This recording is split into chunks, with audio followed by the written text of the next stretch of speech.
धोनी जितना मैं जानता हूँ बिहार की लैंग्वेज है उस तरीके से बात करता है। अपने वहाँ के जो नॉर्मल जब गाने बजाता है, वहाँ के जो भोजपुरी गाने, हाँ जी, तो वो जब नाचता भी है कभी कभार तो वो भोजपुरी स्टाइल में नाचता है।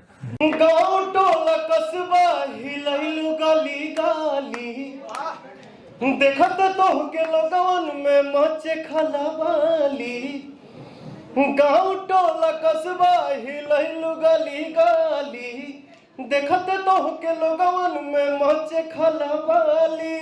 भाईल बवाल हो बंगाल अगरा, कइले बा कमाल,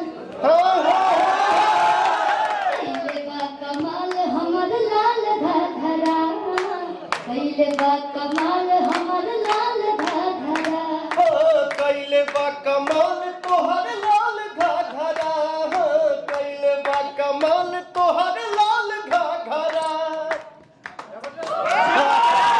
से मेरा यही सोच है कि मैं सबसे छोटा था, हूँ और छोटा ही रहूँ। बस आप सब हैं जो हमारे भगवान हैं, जो आप ही लोग देते हैं श्रेय कि भैया आप क्या कर रहे हैं, क्या किए, क्या करने वाले हैं। ये मेरे लिए पूजा है, ये मेरा सौभाग्य है।